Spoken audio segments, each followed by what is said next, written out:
नमस्कार दोस्तों, आप सभी का स्वागत है मेरे चैनल एडमिशन वाला पर। और बात करेंगे आज के सर्कुलर की। सभी को पता होगा, जिनको पता नहीं उनको बताना चाहता हूँ कि सीटी सेल ने एक सर्कुलर डाला है और क्वेश्चन पेपर और अपडेटेड आंसर की आपके लॉगिन में फिर से एक बार अवेलेबल उन्होंने करके दिया। अभी ये क्या माजरा है, क्यों दी है, क्या उसका परिणाम रिजल्ट पर होगा, सीधा सीधा हमारे मन में ये सवाल आएगा।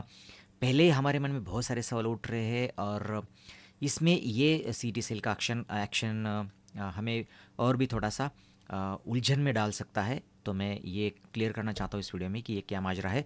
और दूसरी एक बात है कि हम राह देख रहे हैं कि एडमिशन प्रोसीजर कब शुरू होगा, और हम राह देख रहे हैं कि कब नोटिफिकेशन इशू होगा। बैकएंड में कुछ काम चल रहा है, लेकिन वो तो चलता ही रहता है। आपके लिए फॉर्म ओपन करने में कोई हर्ज नहीं था, लेकिन सीटी सेल ने अभी भी नहीं किया है।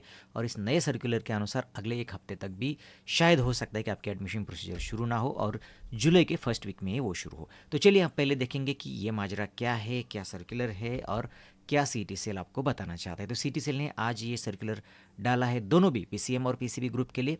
तो आपके लॉगिन में जैसे पहले किया था उन्होंने, पहले आपको क्वेश्चन पेपर और आपके आंसर कीज आपको दिखाई थी, उसके बाद में आपसे ऑब्जेक्शंस मांगे थे, उस पर उन्होंने 2 बार रिवाइज, उसको एक बार दिखाया, फिर रिवाइज किया और फाइनल रिजल्ट लगाया।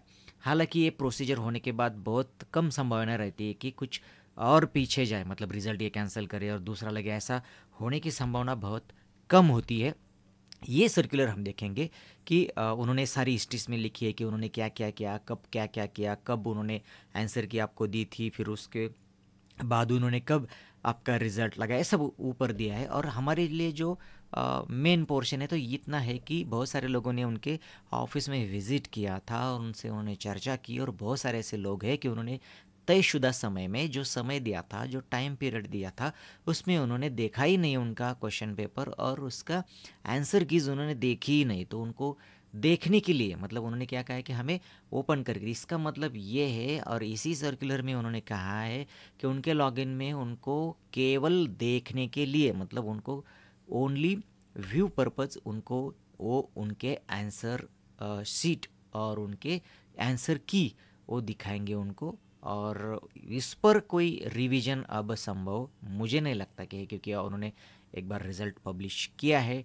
तो उनको सिर्फ देखने के लिए उन्होंने पोर्टल खोला है, मतलब पोर्टल नहीं खोला है उन्होंने, आपके लॉगिन में एक बार फिर से आपको आपके क्वेश्चन पेपर और आंसर की अवेलेबल करके दी है। आप 27 से लेकर 28, पीसीएम और पीसीबी वाले 29 से लेकर 30 जून तक आप ये देख पाओगे। सिर्फ उस पर कोई एक्शन आपको लेने की उन्होंने अभी तक मुभा अनुमति आपको नहीं दी। इसका मतलब ये है कि सिर्फ उनको व्यूइंग पर्पज़ के लिए उनको सिर्फ व्यू ओनली उन्होंने दिया है। और जिन लोगों ने देखा ही नहीं था उन लोगों के लिए उन्होंने पोर्टल अभी ये 2-2 दिन के लिए खोला है। और उसके बाद हो सकता है कि वो जुलाई के फर्स्ट वीक में आपके एप्लीकेशन कॉल करेंगे।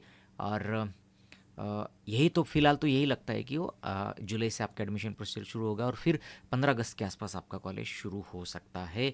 3 राउंड, उसके बाद स्पॉट राउंड और उसके बाद आपका एडमिशन प्रोसीजर जनरली ख़त्म होता है। तो समय तो उतना 2 महीने का तो उनको लगना ही है। तो जितना देर होगी आगे उतनी एडमिशन प्रोसीजर जाएगी। आपको एडमिशन के बाद तुरंत कुछ महीनों में ही दिसंबर में शायद आपको एग्ज़ाम देनी पड़ती है फर्स्ट सेम की। तो जितना जल्दी करना चाहिए था, क्योंकि रिज़ल्ट 12 को लग गया, तो अब तक तो फॉर्म भरने के लिए उन्होंने आपको पोर्टल देना चाहिए था। लेकिन ठीक है, उनके कुछ होंगी परेशानियाँ। करूँगा रुकते हैं यहाँ पर, फिर मिलेंगे किसी नए वीडियो में। तब तक के लिए नमस्कार, शुभ रात्रि।